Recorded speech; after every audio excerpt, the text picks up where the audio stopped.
Boa tarde. Um prazer estar aqui com vocês hoje. Eu vim falar sobre sistemas de processamento de linguagem natural na prática, lições aprendidas na busca por insights em dados não estruturados. Meu nome é William Collin. Hoje eu trabalho como Head de Inteligência Artificial na Stiling. Além disso, eu contribuo para projetos open source. Eu sou membro da Apache Software Foundation desde o ano passado, e desde 2010, 2009, contribuo com o projeto Apache OpenLP, que no mundo Java é um dos mais importantes em processamento de linguagem natural.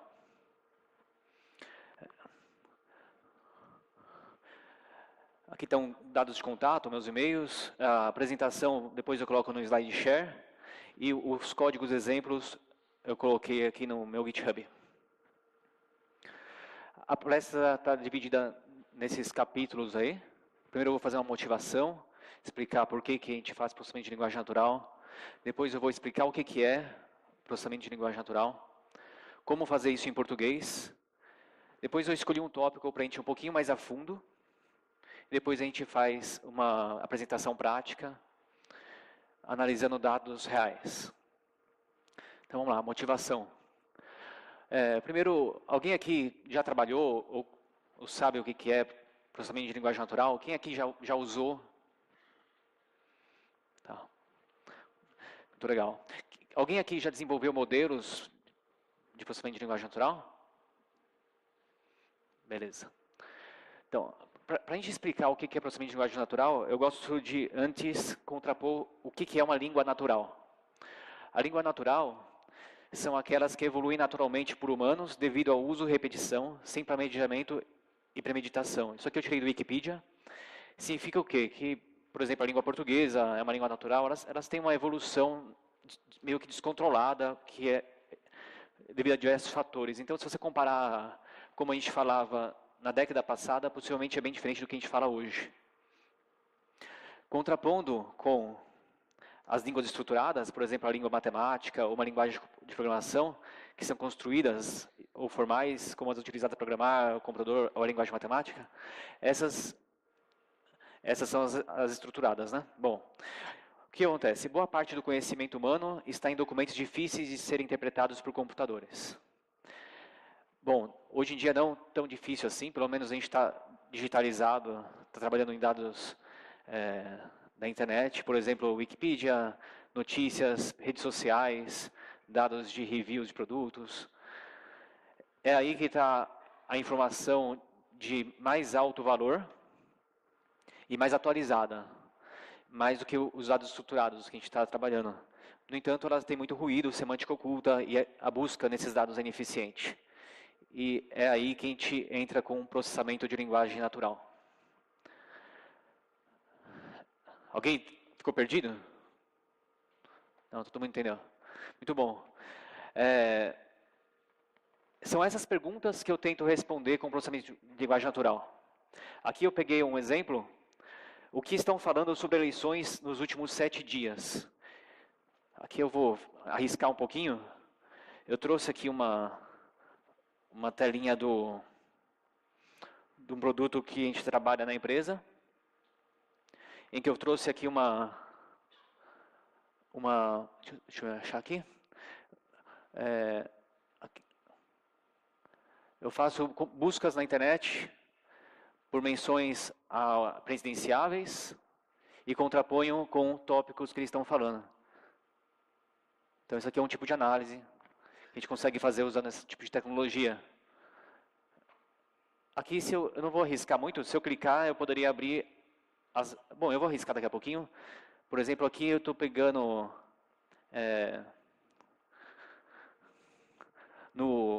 as menções relativas a Lula, quais são as hashtags mais importantes, número de menções, esse tipo de informação. E estão falando muito sobre ele em política. Aqui em outro lugar tem Movimento Brasil Livre. O que estão falando, ligando MBL com Lula? Se a gente clicar aqui, a gente consegue trazer essas publicações.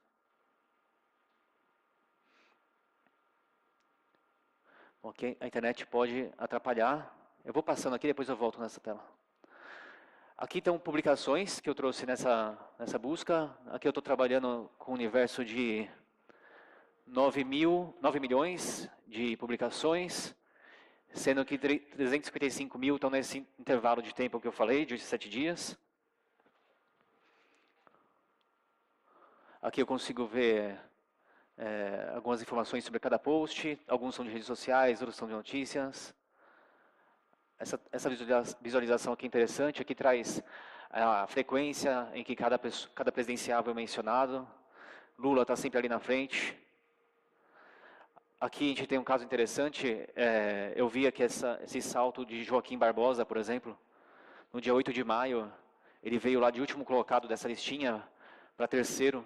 Foi porque nesse dia ele disse que não iria participar das eleições.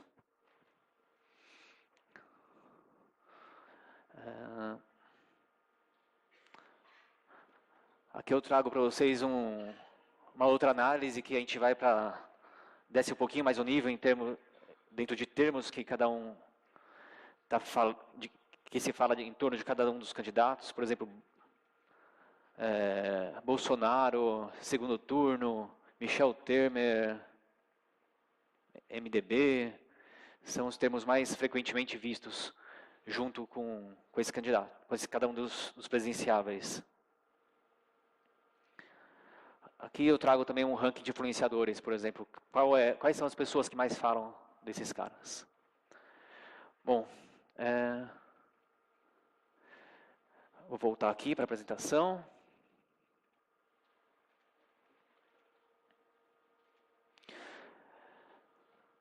Como backup aqui eu tinha trazido uma mesma análise, falando de cerveja, depois se vocês quiserem dar uma olhada nesses dados aqui, para ver, na apresentação também está disponível. Aqui uma outra visualização que a gente faz, em que a gente pega, por exemplo, uma cerveja e os termos mais relacionados com elas, junto com o sentimento. Então aqui tem um caso, Brahma, cerveja, zero álcool. Então a Brahma pode ser que tenha uma cerveja desse tipo. Bom, como eu consigo fazer isso? Resolvendo um problema de cada vez. Aqui eu vou começar a falar então de processamento de linguagem natural. O grande problema do processamento de linguagem natural é a ambiguidade da língua. Aqui a gente tem 3 exemplos de ambiguidade em 3 níveis diferentes. Então aqui nós temos uma ambiguidade no nível de caractere. Por exemplo, SR ponto, esse SR separa uma sentença ou não. Aqui uma ambiguidade no nível morfológico. Casa é um substantivo ou é um verbo? Então aqui depende da posição na frase, pode ser uma coisa ou outra. Aqui uma ambiguidade semântica. Eu preparei o pato dela, significa que você preparou o pato de estimação dela ou você comprou um pato e preparou para ela? Então, como é que funciona essa análise? Trabalhando um problema por vez. Primeira fase, a gente aplica um detector de sentenças. O detector de sentenças é o cara que vai tentar identificar os possíveis separadores de sentenças, se ele, de acordo com o contexto, deve separar ou não. Então aqui, nesse caso, um bom separador ia identificar que isso aqui é uma abreviatura, não devo separar, e que aqui é um ponto final, e separa. Um tokenizador vai ter que tratar o mesmo tipo de problema, então aqui ele vai ter que decidir se separa ou não o SR do ponto. Um bom e não iria separar, ele identificar que isso aqui é uma abreviatura. O outro passo do processamento de linguagem natural, do pipeline de processamento de linguagem natural, é o post-tagger. O post-tagger vai identificar para cada um dos tokens qual é a classe morfológica dele. Então aqui no caso do O, artigo, SR ponto abreviatura, Paulo substantivo, chegou o verbo e aqui uma pontuação. Chunker, essa aqui é uma das partes que eu tive que lembrar do colegial. O senhor Paulo é um sintagma nominal, chegou o sintagma verbal, isso aqui é bem útil também para algumas análises que a gente faz. E shallow parser, identificação, por exemplo, de sujeito e verbo e predicado da frase. Tudo isso aí é organizado num sistema de pipelines. Então a gente roda pelo Language Detector, que vai decidir quais são os componentes que eu vou usar. Então aqui tem componentes específicos para a língua portuguesa. A gente pode ter um outro pipeline para a língua inglesa, espanhola. Então esse cara aqui é o seletor. A gente aplica separação de sentença, tokenização, classificação morfológica. A gente pode também rodar entidades nomeadas nesse ponto, depois de tokenização. E aqui, dado que a gente tem PostTag, a gente pode rodar chunker. Dado que a gente tem entidades, a gente pode fazer um entity linking. Lematização, dado que a gente tem PostTagger, e análise de sentimento. Aqui eu coloquei para vocês quais são essas etapas. Então, seleção, segmentação, anotação mais, que depende de uma outra anotação. E, no final, a gente pode mandar isso para o banco de dados e rodar um Analytics em cima. Desafios de trabalhar com português. Escassos recursos linguísticos. E esses são os recursos linguísticos que a gente precisa para trabalhar. Dicionários, corpos, ferramentas e modelos. Então aí é onde está o segredo, o ouro aí dessa área. Quem dominar essa parte aí vai estar liderando. Então aqui eu vou começar a explicar para vocês como fazer tudo isso em português, explorando cada um desses tópicos. Dicionários, a gente tem três tipos. Aqui é a minha nomenclatura, tá? Academicamente pode estar incorreto. Então tem os ortográficos, os léxicos e os semânticos. Os dicionários léxicos são aqueles que têm as palavras válidas da língua. Um que eu recomendo vocês darem uma olhada é esse Hanspel BR, que é o que vai no corretor ortográfico do LibreOffice. Aqui está um exemplo de aplicação no contexto de análise de redes sociais, por exemplo, que é a normalização. A gente tem aí um texto que possivelmente alguém possa ter escrito bêbado, sei lá, esse comercial da Brahma, escrito errado, em São Paulo, sem case, com abreviado Mulheres cantando por homens, que abreviado BB, o erro ortográfico contextual, conscientemente, é ótimo, aqui tem erro, aqui tem emoji, e você tem que transformar num texto desse, para poder processar. Então, uma aplicação de corretor ortográfico. Dicionários léxicos, eles são os dicionários que vai trazer para a gente informação morfológica, por exemplo, às vezes informação de gênero, de outras flexões. Um que eu recomendo vocês olharem é esse GSpell BR. Alguém já ouviu falar do Cogru? Sim? Pouquinha gente, mas o Cogru é um projeto open source que eu trabalhei desde 2004 na USP São Paulo, e o GSpell BR nasceu nesse contexto do Cogru. Então, ele foi, na verdade, a gente pegou os dicionários do português de Portugal e traduziu para português do Brasil, já que não tinha outra opção. Então, eles estão disponíveis nesse endereço. E aqui está um exemplo de aplicação. A gente tem análise morfológica de uma frase, se ela casa, ela quer uma casa. Lema, casa, casar. Classe, então, quando casar, não, quando casa, bom, verbo, aqui substantivo, e a flexão. Então, esse aqui é presente, terceira pessoa, singular, indicativo. O Cogru te dá esse tipo de saída, se vocês tiverem interesse. Finalmente, dicionários semânticos. Os dicionários semânticos são dicionários que vai trazer alguma informação, como está no nome, semântica. Por exemplo, pode trazer que São Paulo Futebol Clube é uma organização, Tim Cook é um nome de pessoa. Esse tipo de dicionário aqui pode ajudar na tarefa de entidades nomeadas. Depois eu vou mostrar para vocês um exemplo de entidades nomeadas que eu não uso esse recurso, porque estou meio que forçando a barra, né? Vou trabalhar com Machine Learning, mas isso aqui esse tipo de dicionário pode ser útil nessas identificações aqui. Aqui eu trago para vocês uma evolução de entidades nomeadas, que é apresentada pelo Google Cloud API. A gente tem, além das organizações, o Entity Linking, que são esses links aqui. Então, você descobre que São Paulo Futebol Clube é uma organização e ainda te dá um link na Wikipedia. Isso significa o quê? Que ele desambiguou, então você sabe exatamente qual é aquela entidade. A gente também usa dicionários semânticos para fazer análise de sentimentos. Aqui, essas duas frases aqui estão um pouquinho fora de contexto, mas eu gostaria de usar para mostrar a importância da análise que eu fiz antes. Aqui tem duas frases. Se você rodar o modelo Bag of Words, você vai ver que a frequência de cada palavra é exatamente a mesma. Então aqui você precisa usar a informação contextual, análise gramatical, para poder decidir se qual é o sentimento de cada uma dessas. Então aqui, pela palavra fria ser negativa e estar depois do mas, segundo linguistas, o mas traz uma força maior para o que vem depois do que para o que vem antes. Então aqui a gente tem uma parte positiva, uma parte negativa, então essa sentença fica negativa. E aqui uma parte negativa, tem o mas, e uma parte positiva, essa aqui fica positiva, a sentença. E aqui uma análise de sentimento nível alvo de opinião. Então, gostei do que? Da palestra. O que estava fria? A sala. Então aqui uma análise de sentimento nível alvo da opinião, nível lexical.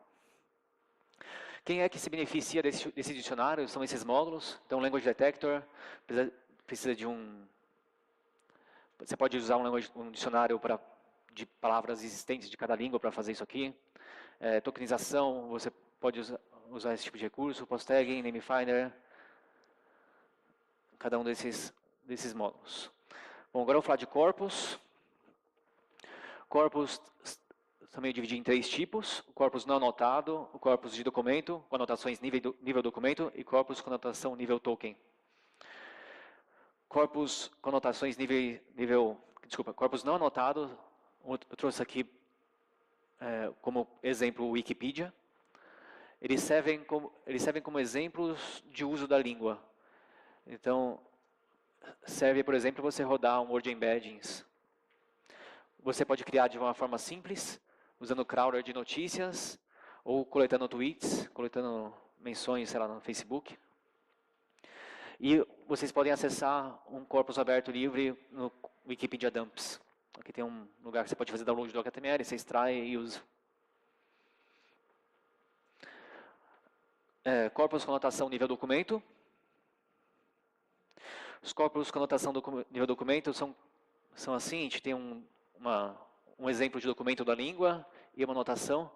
Aqui eu coloquei como exemplo um corpus fake que eu criei aqui, de sentimento.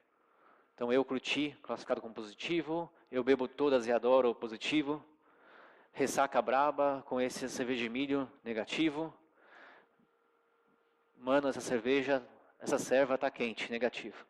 Então, aqui está um exemplo que eu criei assim, fictício, de um corpus em redes sociais, talvez, com anotações nível documento. Outros tipos de corpus também nível documento são usados, por exemplo, para detecção de idioma.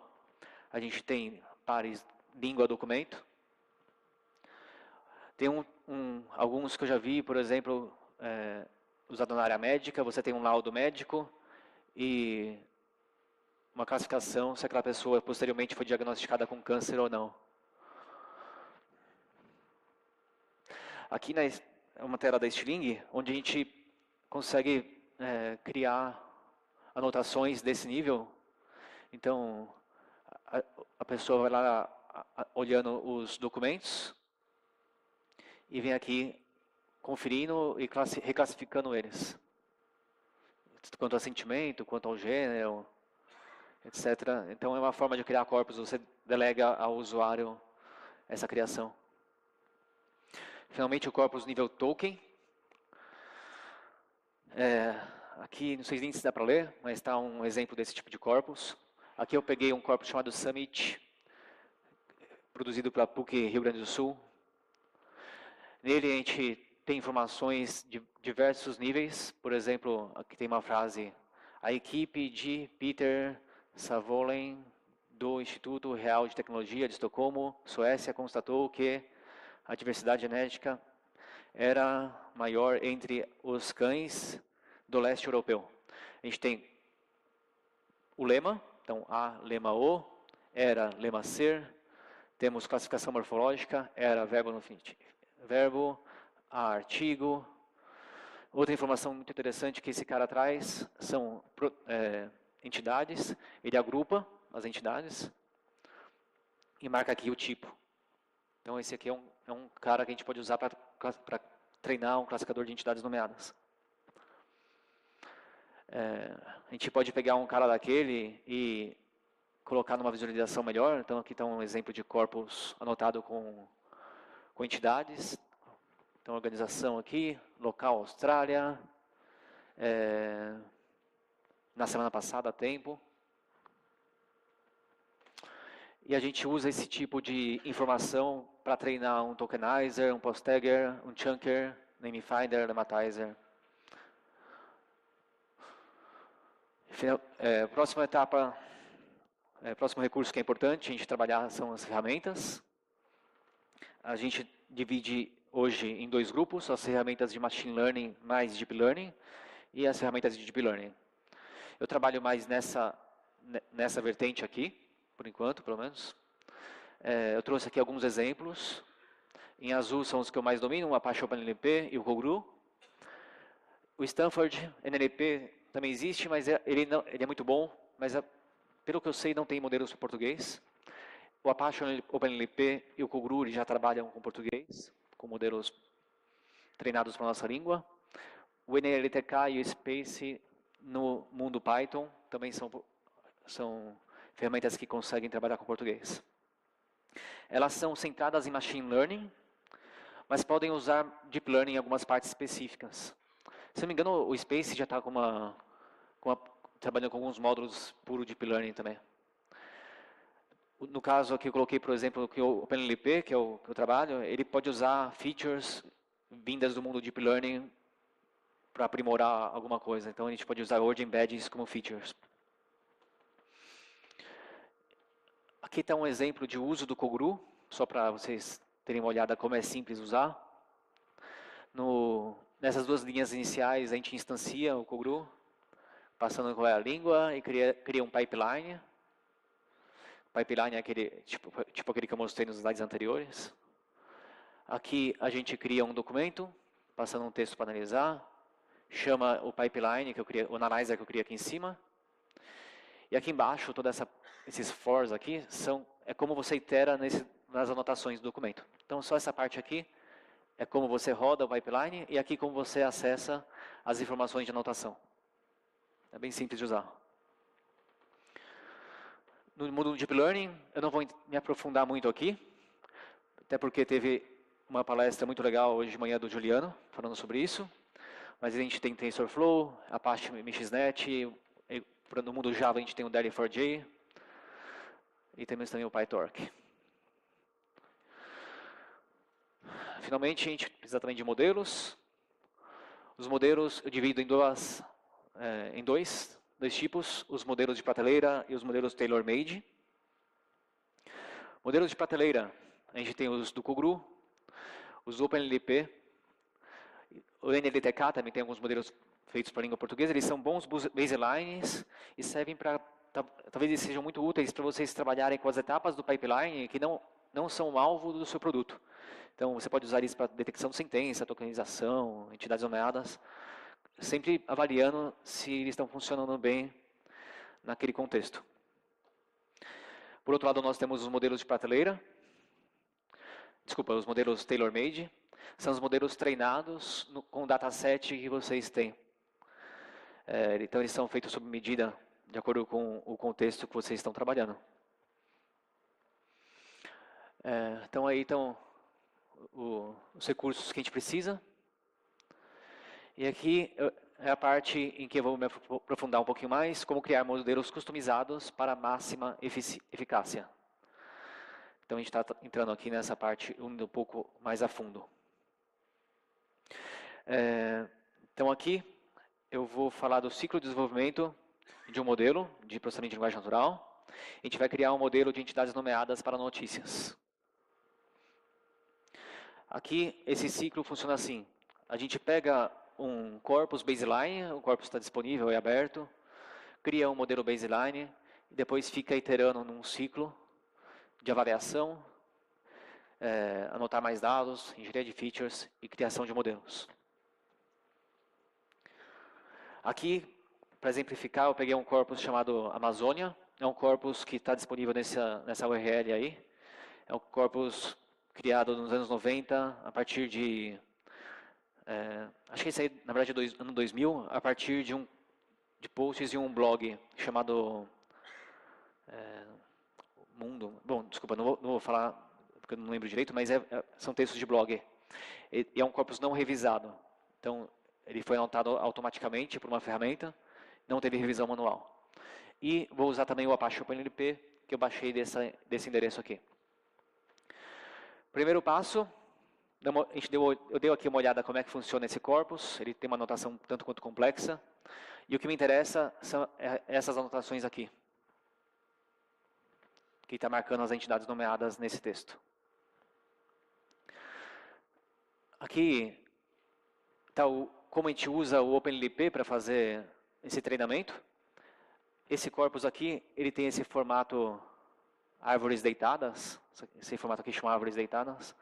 E no passado aí eu já implementei um leitor desse corpus que você consegue chamar passando esse ponto AD no OpenLP. Você passa isso, mais algumas outras configurações, e você consegue gerar um relatório detalhado e um relatório de erros de classificação. Roda o cross-validation, a gente vai trazer umas medidas aí para a gente ver como é que está esse nosso baseline. Então aqui, alguns ficaram bem, tipo, tempo, numéricos. No entanto, aqui alguns ficaram ruins. A partir de organização, caiu de 80% de F1. F1 é uma combinação entre precisão e cobertura. Se alguém quiser depois conversar comigo sobre essas medidas, eu dou uma explicada. E aqui, ainda nesse reporte detalhado do OpenLP, a gente tem essa outra visualização aqui, que nem espero que vocês consigam ler, está bem pequenininho, mas tem o que a gente chama de matriz de confusão. O que a gente esperava ter marcado e o que o classificador marcou. Então, isso aqui vai dar dicas para a gente, que caminho a gente tem que seguir na parte de gerar mais dados ou na parte de engenharia de features. E o relatório Misclassified vai trazer para a gente erros de classificação. Por exemplo, aqui do corpus está lá marcado luz quartíada, é pura prosa poética. Aqui ele prediz como abstract e no esperado artproj. Essas duas tags aqui nesse corpus, elas são muito confusas, né? Então, talvez uma das etapas da melhoria desse modelo seria tirar elas ou juntar elas com alguma outra tag. Aqui, por exemplo, também Clarice foi confundido entre pessoa e produto de arte. Bom, então, a próxima etapa que eu escolhi aqui fazer foi fazer uma melhoria das features que esse meu modelo está olhando. Eu peguei lá no padrão, nas features default do OpenLP, no contexto de entidades nomeadas. Ele faz uma análise de classe do token. Classes são, essa palavra aqui ela só tem caracteres, essa aqui tem caracteres e letra, desculpa, tem só letras, tem letras e números, tem marcas de pontuação, tem letra maiúscula, não tem. Esse carinha aqui está extraindo esse tipo de feature. Aqui é o token em si. Então, pega o token que está 2 para trás, 2 para frente e coloca no modelo como feature também. Se está no começo da sentença ou não. Todas essas coisas aqui estão no padrão de feature generator do OpenLP. O que eu fiz? Eu fui lá na documentação dele e vi o que mais eu poderia usar, dei uma estudada, olhei para os meus erros e decidi que eu iria fazer uma alteração. A primeira que eu tentei foi aumentar um pouquinho essa janela. Então eu estava olhando, no caso de token class e token, eu estava olhando 2 para frente, 2 para trás. Eu decidi olhar 3 para frente, 3 para trás. Vamos ver o que acontece. Quando eu fiz isso, ele deu uma melhorada.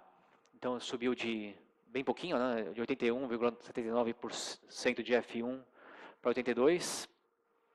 Algumas classes, a maior parte das classes melhorou, mas uma deu uma leve piorada.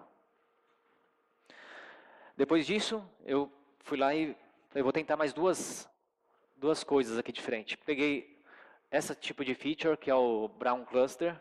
Brown Cluster lembra um pouco o Word Embedding, a gente roda em cima de um corpus não anotado, e ele gera clusters de acordo com o uso daquelas palavras no contexto. Então ele costuma agrupar palavras que são usadas como... ele pode agrupar as palavras que têm um sentimento positivo, negativo, pode agrupar palavras que são usadas como nome próprio ou são usadas como lugar. Então eu coloquei também esse cara para testar aqui. E coloquei também um outro tipo de feature que é um modelo de post-tagging. Então, no OpenLP, ele não, por padrão, ele não usa post-tagging. Se eu colocar esse cara aqui, ele começa a usar a etiqueta de post-tagging. Aí, o que é surpreendente é o quê? Que diminuiu um pouquinho o meu F1 depois dessas mudanças. Então, bem pouquinho diminuiu, mas diminuiu. Para algumas classes melhorou. Para evento e lugar piorou. E organização também. Então, essa brincadeira aí de Feature Generator, de engenharia de features, acaba sendo essa tentativa e erro, né? Sempre olhando os dados, olhando os erros, usando aquele misclassified para ver onde está errando, que feature você poderia usar. E o que é interessante aqui dizer também é que tem uma feature custom, que é basicamente uma classe Java em que você pode fazer o que quiser, inclusive acessar bancos de dados, recursos externos, para extrair features.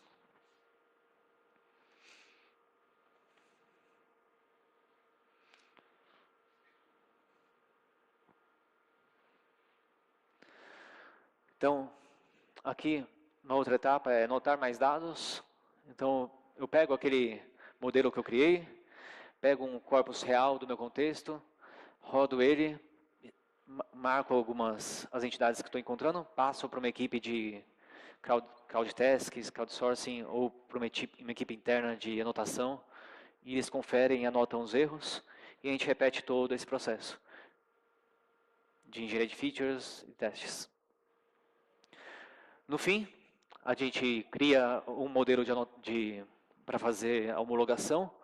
No OpenLP, a gente roda o trainer, passa esses parâmetros, cria o modelo e depois roda em um dataset de homologação.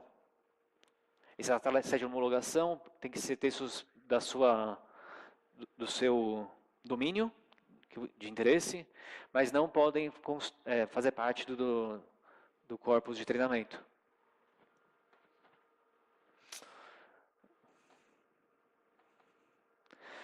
Até aí tudo bem?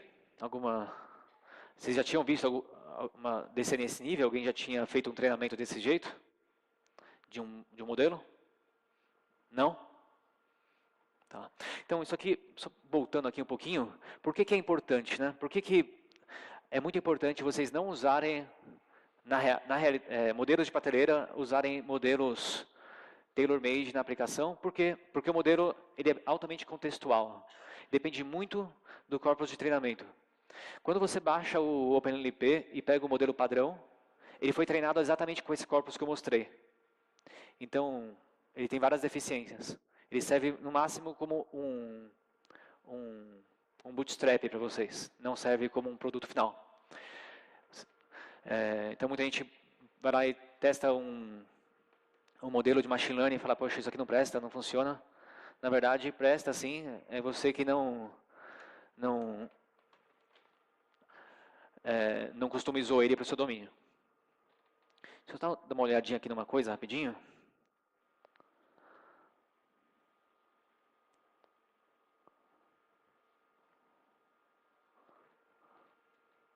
Deixa eu rodar esse código aqui, demora um pouquinho.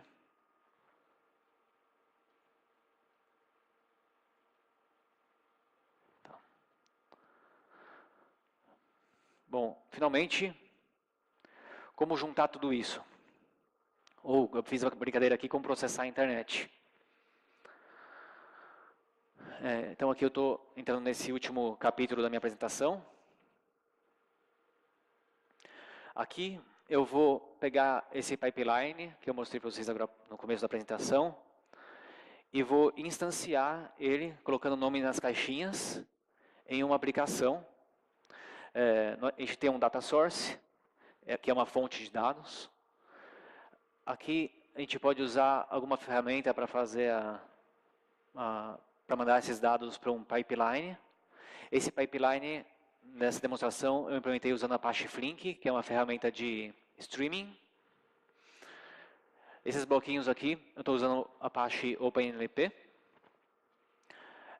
Para indexar, eu joguei as saídas do Namefinder em Elastic. E para fazer a parte de Analytics, eu estou rodando aqui o Kibana.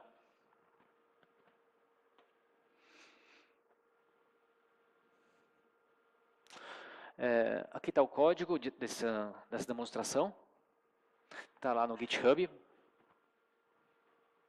Aqui, essas duas primeiras linhas aqui, eu estou subindo o Flink. Aqui, essa primeira parte, é esse bloquinho, Language Selector. Ele vai decidir ele vai identificar a língua e fazer o split de acordo com a língua detectada entre inglês e português. Então, aqui eu crio o resto do pipeline, caso a língua detectada seja inglês. Aqui eu crio o resto do pipeline, caso a língua detectada seja português.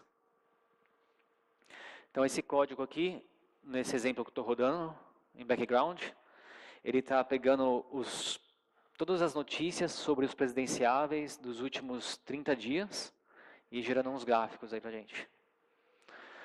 Eu já rodei, tá? Daqui a pouco eu vou mostrar ao vivo ali, mas como demora um pouquinho para chegar nesse nível, aqui eu rodei aquele código que tá lá no meu Git, vocês conseguem rodar também.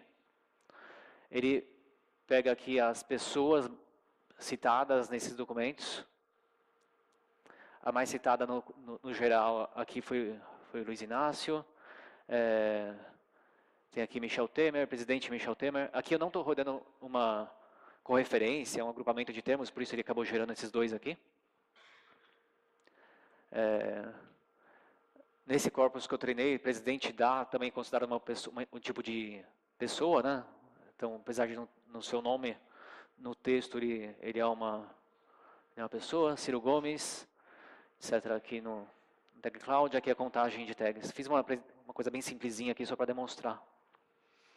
Nessa outra tela, eu fiz a mesma análise para organizações. Então, a mais citada, Supremo Tribunal Federal. Segundo, Polícia Federal. Presidente da República e assim vai.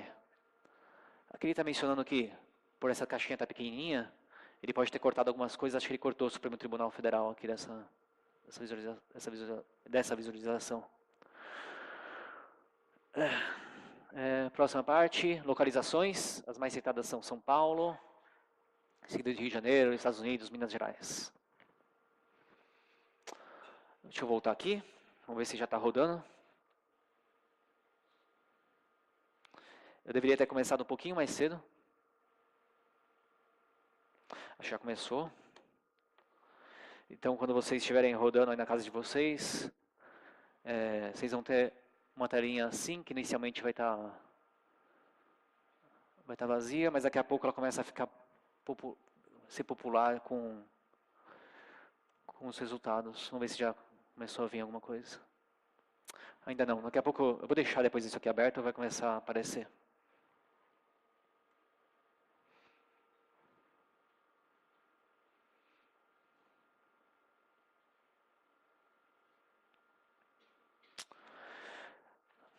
Estou chegando no finalzinho da apresentação. Eu queria agradecer a equipe do Apache OpenLP por todo esse projeto que é super importante para toda a comunidade de processamento de linguagem natural do mundo.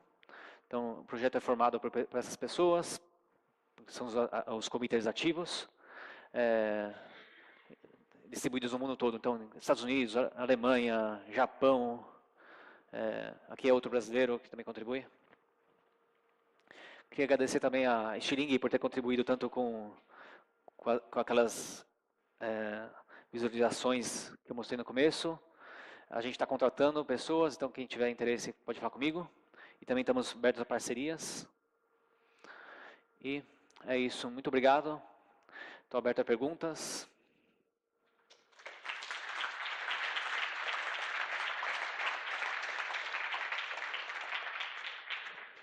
Perguntas, pessoal?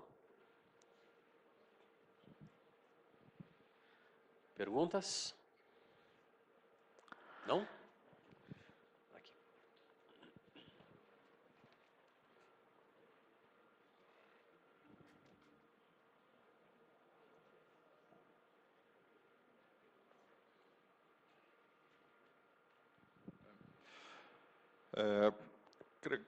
Agradeço a apresentação. Queria saber quanto tempo mais ou menos levou até você até você perceber, por exemplo, que você não ia conseguir desenvolver um produto sem passar por todo esse pipeline, para atingir, para considerar o teu produto um pouquinho mais maduro, para perceber que ele tinha futuro, assim. Quanto tempo mais ou menos? Você disse que produto? A partir do processamento da linguagem, né? Só até o treinamento da linguagem. Imagino que isso sirva. Você diz o modelo, você saber se ele está bom o suficiente, por exemplo?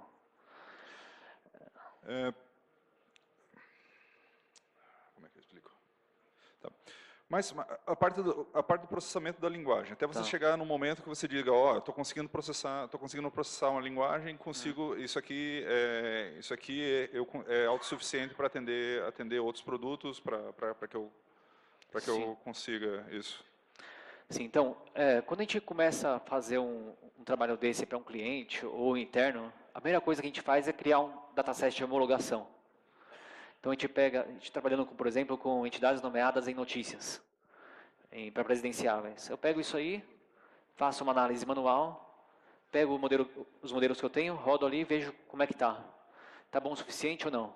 Se não tiver, tem que cair nesse ciclo, tem que começar a fazer um desenvolvimento específico. Análise de sentimento, por exemplo, que é bem mais comum. Análise de sentimento é batata, não vai funcionar se você não fizer um treinamento específico para o seu domínio. Então, por exemplo, a gente consegue na internet modelos não, datasets para reviews de produto. Só que você está fazendo análise de sentimento no contexto de política, por exemplo. Não tem nada a ver as palavras, são totalmente diferentes. Então, você pode até usar como baseline, para criar um corpus inicial, mas você vai ter que passar pelo processo de desenvolvimento do modelo depois. Então quase sempre você vai cair aí. Mais alguma pergunta? Para comentar, ele está atualizando já aqui. Então aqui eu estou, a cada 5 segundos ele atualiza com as notícias que ele está processando. Então ele fica mudando aí a visualização. Boa tarde. Você mostrou no início a relação entre as entidades. De que forma você faz isso na sua arquitetura? Tipo, no Watson você consegue mapear as entidades e relacionar, fica claro esse relacionamento. Sim. Eu não consegui enxergar isso aí. Tá. Análise de sentimento, né? Bom, análise de sentimento é um desafio. Não sentimento, relacionamento entre as entidades. Ah, tá. Por exemplo, Lula e um tema qualquer que foi mencionado, que Lula teve a menção. Tem várias formas de fazer, né? Então, a gente pode fazer isso dentro de uma sentença, que aí faz análise gramatical mesmo. Ele é, por exemplo, usa essa estrutura gramatical. E num nível maior, a gente faz se o documento, quais entidades estão mencionadas no mesmo documento, por exemplo, para fazer a ligação. Às vezes a gente usa também a distância entre eles, por exemplo, se está no mesmo parágrafo, é mais forte do que está no começo e no final do documento. A gente faz uma análise de frequência dentro do documento, esse tipo de coisa, para fazer aqueles termos correlacionados, né? Sim. Perfeito. Existem repositórios abertos que têm esses corpos, que a gente pode utilizar na língua portuguesa, e você recomenda também exemplos de casos em produção que a gente possa utilizar como referência para começar um trabalho de investigação em cima desse... desse tema? Tem sim. Deixa eu mostrar aqui. Aqui, por exemplo, na minha apresentação, depois você pode pegar, embaixo ali tem a referência. Então você procura lá, Floresta, Linguateca, vai ter os corpos, vários corpos nesse repositório. Um outro que é legal olhar, bom, na PUC Rio Grande do Sul também tem, né, eles têm um núcleo interessante de processamento de linguagem natural lá. O outro que vale a pena olhar é o NILC, da USP São Carlos. Eles têm bastante coisa.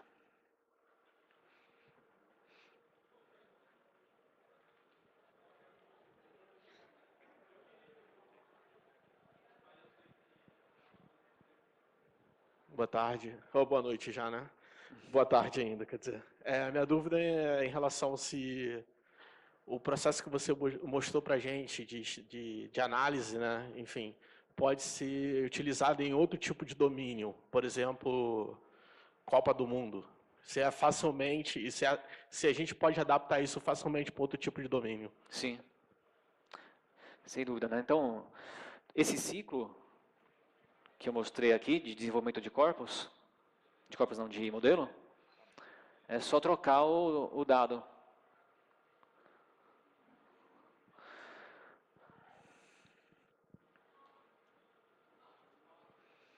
Aqui eu fiquei com muita dúvida, né, se eu colocava essas coisas aqui em ordem, mas eu não sigo a ordem na prática. Então, tem vezes que eu crio o modelo baseline, vejo que não está totalmente fora do meu domínio. Então, se eu estou treinando aqui com... Se eu não me engano, esse blog fala mais sobre cultura. Tem mais texto sobre cultura, música, esse tipo de coisa.